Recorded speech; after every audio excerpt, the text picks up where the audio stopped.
Hi, my name is Katrina Pimentel, and I'm the Community Relations Manager at Survivors of Torture International. I'm so grateful your professor invited me to speak to the class this semester. It's been a few semesters that I've spoken to students like you in the fall and the spring, and I'm disappointed that I can't be there in person. Firstly, let me say I hope that you, your families, your loved ones are safe and doing as well as possible during this COVID-19 crisis. I'm sure your mind and your emotions are in a million places with a million distractions and fears and worries regarding your schooling, the semester, finances, health.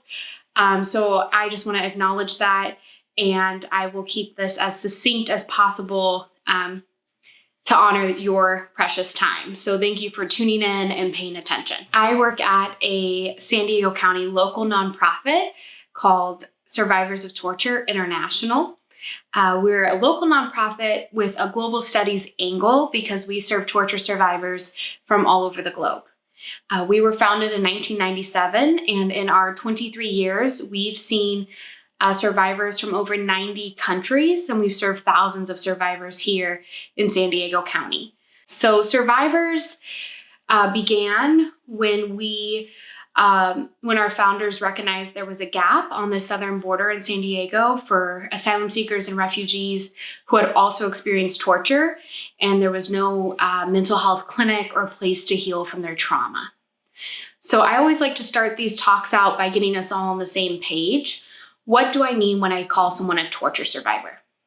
Perhaps you're thinking human trafficking when you hear the word survivor, or domestic violence or sexual assault, all really common forms of trauma, but not what we specialize in at Survivors. So we serve a very specific population of people. We serve survivors of government-sponsored, state-sanctioned, politically motivated torture. So what that mouthful means is that our clients come from countries where torture is practiced. So this could be a country like Syria, where torture was commonly used to oppress and control its population. But it can also be a country like Somalia, where at times there's no functioning government, and therefore when a group uses torture to oppress and control a minority group, there's no civilian government to step in and stop it. So our clients experience torture at the hands of their government or at someone in power when the government refuses or can't intercede to stop it. So as you can imagine, if your government's doing the torturing or a powerful force in your country is doing the torturing and it controls the police, the systems put in place to protect you, there's nowhere to turn within your home country to seek services, to seek safety, to seek support. And therefore, your only option is to flee. So our clients have been physically tortured. So this could look like every scene you can imagine, from the beating of the feet, to stab wounds, to burning, to beatings, and more. Our clients have been sexually tortured, so that's sexual assaults against men, women, and children. And a common experience for our clients is psychological torture. This looks like death threats against you or your family. It can be forcing you to witness the torture of another, especially a loved one, a spouse, a child, or even forcing you to watch the execution of someone else in your community. All of our clients at Survivors have experienced one or all of these forms of physical, sexual, and psychological torture at the hands of their government or someone in power. And often they have to flee to look for a safe border or a safe place to save their lives and the lives of their loved ones. But why were they targeted? Why were they tortured? I'm going to ask you a series of questions, and I just will take a pause between each to give you the chance to see if this applies to you. Maybe you can nod in your own home, maybe raise your hand, maybe just answer yes in your mind. It's an activity that better illustrates what our clients experienced and why. How many of you have worked for a federal government? How many of you have owned or worked for a family business?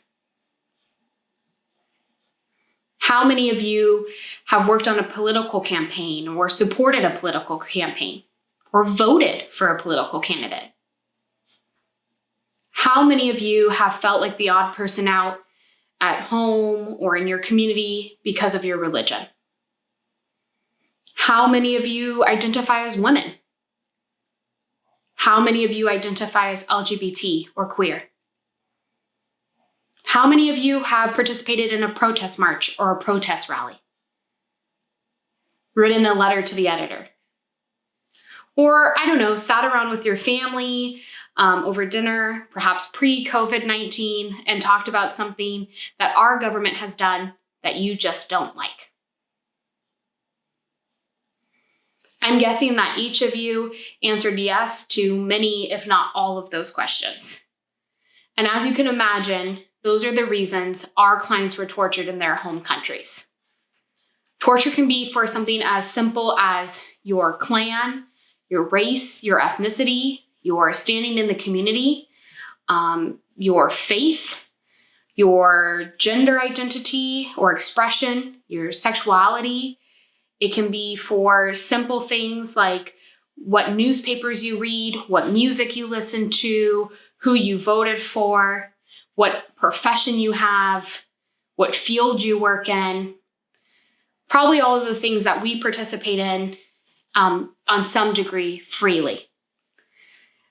Torture is done to gain control.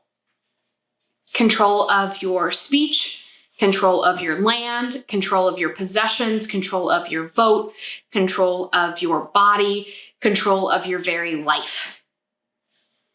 And when a client's been tortured and they have to flee their country and they look for a safe space, the clients that make their way to San Diego, to our community, and find survivors have found a place where they can hope and heal and begin their lives again.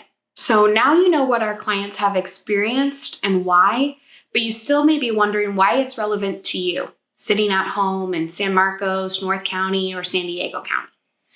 And part of the reason that it's relevant to you is how our clients come to survivors, because firstly, they have to make their way to the United States and to the San Diego border.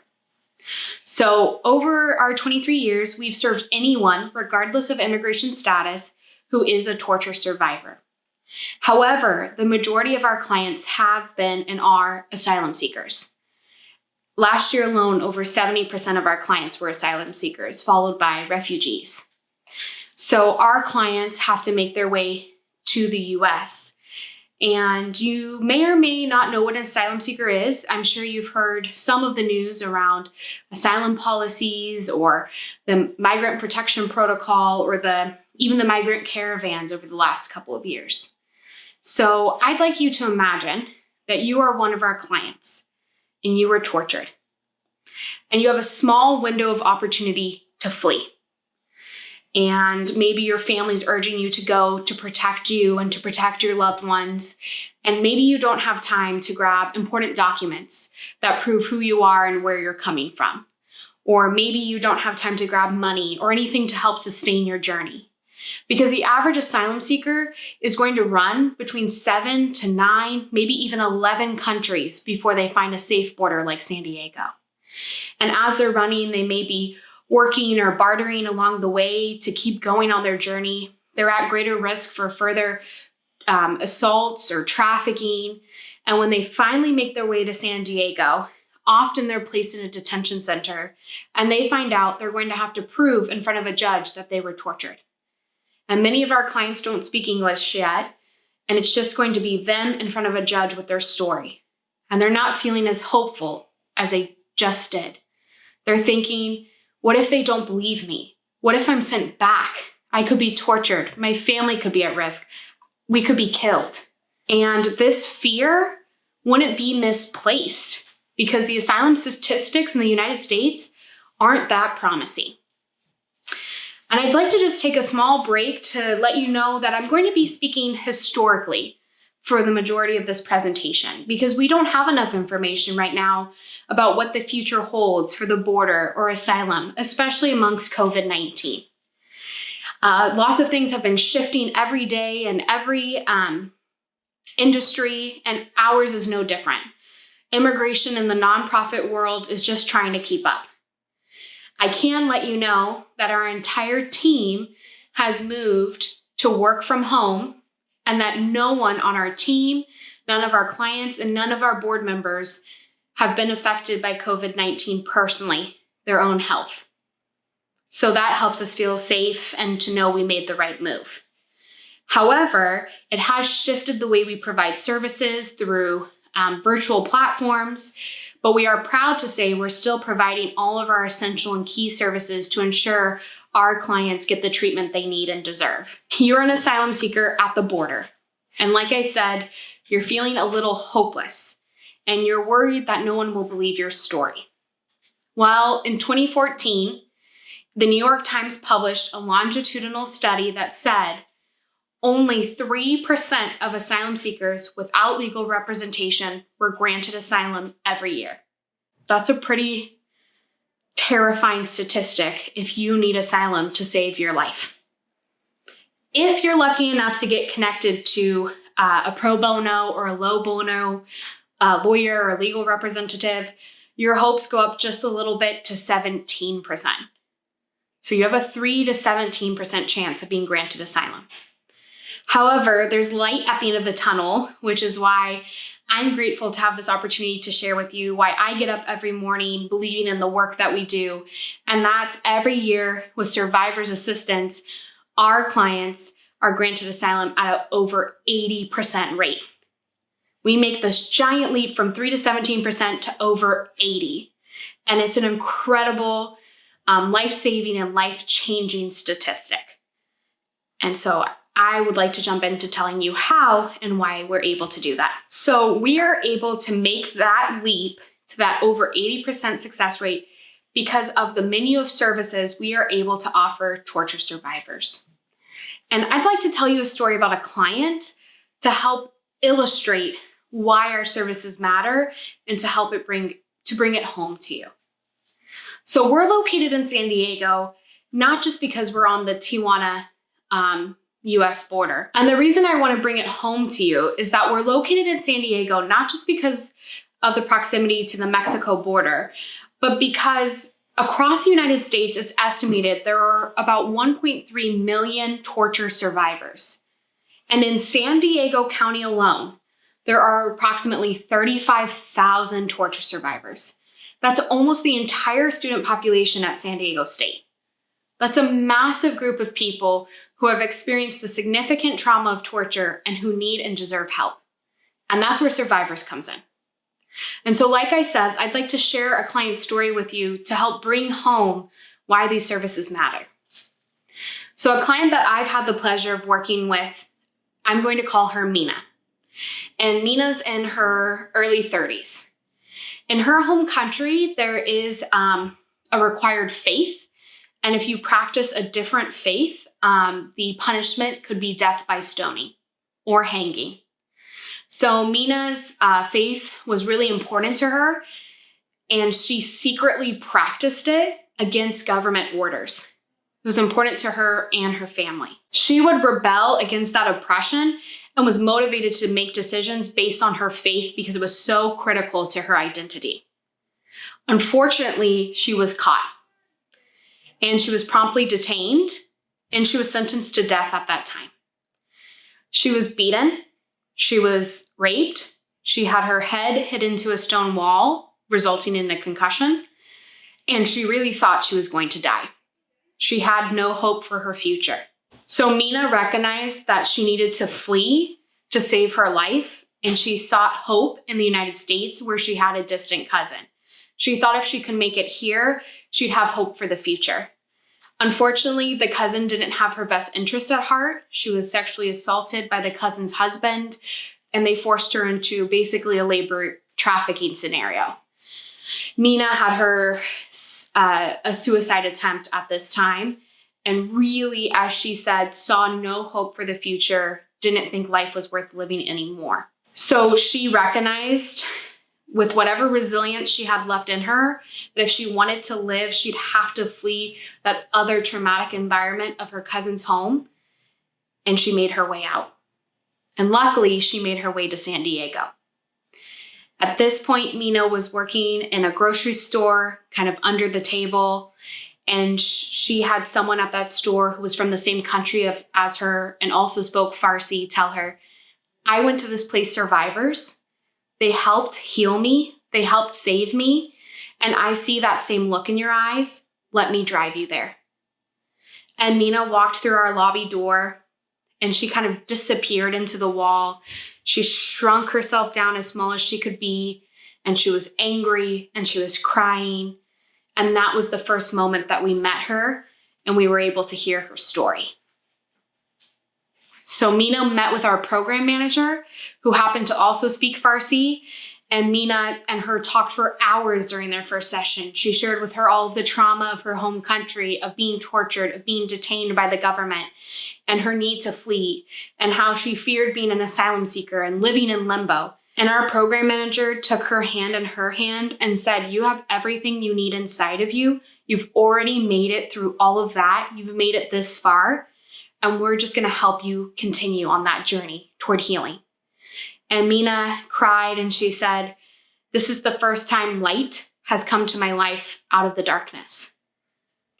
And what that journey looks like for Mina and all of the clients that come to Survivors is we lay out this menu of services that we provide, and we partner with them to choose which ones would best fit the journey they hope to have in their healing.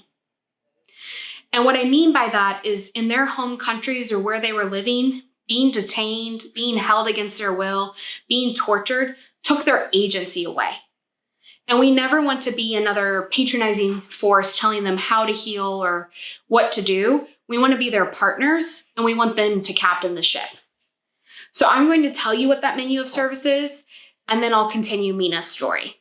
So when someone like Mina or any of our asylum-seeking clients come to the office, we offer them this menu of services. And when they come to the office, what's at their forefront of their mind often is their asylum case. And that brings us back to that 3 to 17% statistic of asylum granted across the nation. In Survivors, over 80% statistic of asylum granted.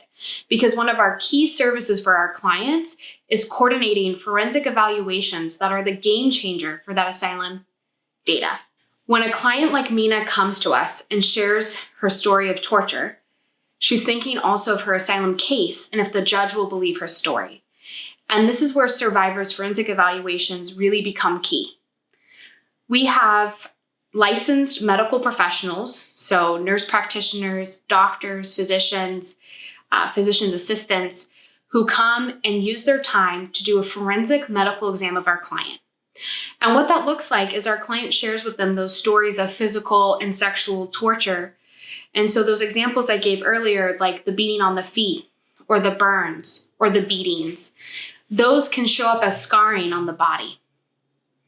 And often, sometimes the sexual torture is new enough or leaves long enough lasting scars that that's also present on the body. And that medical professional takes pictures, creates diagrams, and writes up a medical affidavit that says they believe the client's physical scarring and wounds from the torture substantiate the client's story. Basically, the body tells the story too. And also we have licensed mental health professionals, so marriage and family therapists, social workers, licensed pastoral counselors who come and do a forensic interview of our clients. And they're doing the same thing as the medical professionals. They're looking for that scarring that helps substantiate or prove the client's story of torture. So what that could look like is post-traumatic stress disorder, major depressive disorder, generalized anxiety disorder, or symptoms of like sleeplessness, irritability, loss of appetite, insomnia, crying spells, or even just numbness, the loss of affect, meaning nothing's there. These help substantiate that the client experienced torture and the licensed professional signs their name to that psychological evaluation. These two documents go to court with the client. So when Mina stands in front of the judge, it isn't just her with her story, it's her and a legal representative and this team of professionals saying Mina experienced torture and she needs to stay here in the US. And now the judge also feels confident in their decision because it isn't just the client's story, it's a team of professionals saying the story is true. And that's the game changer to the over 80% statistic. However, at our core, we're a mental health facility, not an immigration office or even a legal agency. Our core services are all around mental health and the healing of the trauma of torture. So we help coordinate those evaluations to ease the client's distress, to support them in court, and to help them obtain that legal status that will allow them to rebuild their lives in the United States. But our clients aren't just, hoping for their legal status. The asylum court is really complicated, and sometimes clients are waiting a few months. Sometimes they're waiting a few years for their chance to appear in front of the judge. And during that time in limbo, we don't just leave them there sitting in their trauma. We provide other key services that help them heal. So when a client comes to the office, like Mina did, she met with a clinical and a medical case manager. And what those case managers did is they help coordinate and connect Mina to the type of services that will help build a strong foundation. So maybe you've heard of Maslow's hierarchy of needs. It's hard to think of psychological healing when you're thinking of where to eat or where to sleep. Same for our clients. So those case managers help connect them to resources for food, for housing, maybe English classes, maybe job opportunities, maybe education, perhaps help get their degree reaccredited, perhaps transportation passes or learning how to navigate our busing system. It could be medications or seeing a primary care physician or a dentist or navigating the health insurance system here in the US. All of the things we take and use to ensure that we have a safe home life here in the United States. Same for our clients. And then also we help navigate their psychological and spiritual healing. And that may be with individual therapy. It may be in group therapy. It may be through psychiatry or medication management, or it could also be in our healing clubs, which are opportunities for community and joy and to feel like you have a home. Sometimes in our healing clubs, we do things like origami or hiking or writing Valentines to ourselves, painting, carving pumpkins, sharing a Thanksgiving meal. All of these services, these therapeutic services and case management services help wrap around the client and provide the care they need to heal. So all of these services also have to have often professional interpreters and interpretation. Our clients speak many languages and dialects, almost as many as the countries that they're from, if not more. And so those professional interpreters allow the clients to share their story in the language that feels most comfortable. So I'd like to share some pictures of our office to help highlight the space for you so you can understand where our clients meet and receive these services. So this is our kitchen. This is a favorite spot for clients. It's bright, it's airy, there's fresh air and trees, and it feels a little bit like home. A kitchen speaks without speaking the same language. So you don't need to speak the same words to understand breaking bread or having a cup of tea and sharing stories. And our clients feel the same and feel at home here. And this is our giving library where our clients can come to read and take home a book or a board game or a dictionary, another space that we've created to help them feel like they're in a home and the survivors is their home base. The reason we create this home environment space for our clients is often when they come to the US, we become the only family they know. They're isolated and away from their jobs, their community, their events, their faith, their food, everything that made home home. And often they can feel isolated or alone here, which is why we have the healing clubs and the kitchen and the library so that they know survivors belongs to them. So all of these services help wrap around the client to ensure that they can create and begin a new life here in the United States or in San Diego. So what about Mina? So Mina had the psychological and the medical evaluation. She participated in psychiatry. She saw a therapist every week. She took psychiatric medication to help manage her symptoms. She went to our women's therapy. She participated in healing clubs. She took English classes to the point where during the end of her time with us as a client, she didn't need an interpreter anymore for her therapy sessions because she spoke English so fluently. She asked for our help in going to community college and obtaining an AA. And eventually she also won her asylum case. And Mina came to the office and she celebrated with us. And she said, "It's like my life has begun again. Survivors is a light that has never gone out. They are my family." And so we don't see Mina in the office anymore, which is kind of the goal as a helping professional. It's a double-edged sword where you want to say goodbye because it means the client has healed and they're ready to launch and move forward in their life, but you also miss them because it's been an honor to watch them grow and heal. So we see Mina now. She actually comes and speaks at public events. She's an advocate now for other torture survivors. She's obtained her bachelor's degree and she got a job in a school district as a data analyst. And now she's taking the GRE to apply for a PhD program. So Mina's just incredible. Last time I talked to her a couple months ago, she had adopted a white fluffy cat that she named in Farsi Snowball. And she was joining dating apps because she's in her mid-30s and she's ready to start a family. And San Diego was her home. So we're so proud and so happy for Mina. And we're so proud and so happy we have the honor to serve the thousands of clients that we have. But there's also a gap between the thousands of clients we have served and the tens of thousands that are in the county who may want and need our services. And that's why it's a privilege to talk to you, because when we speak to these classrooms, when we speak to the community, it's how we engage volunteers. It's how we engage donors and supporters. It's how we engage new staff, new pro bono physicians or contractors for our mental health services. It's how we expand the group of people who know who Survivors is and what we do, and that ultimately leads to more clients being served. So thank you so much for listening. Thank you for your time. I hope I was able to make it clear that Survivors is an important part of our nonprofit community and that you may know a torture survivor. They may be your peer, your neighbor, your friend. They may even be you. They may be your future colleague. So it's important for you to have this knowledge because if they share their story with you, now you know who to call. So thank you so much for your time. If you have questions and information, I'm going to leave my email and my phone number for my work number, and that way we can connect because I'd love to hear what you have to say. Thank you.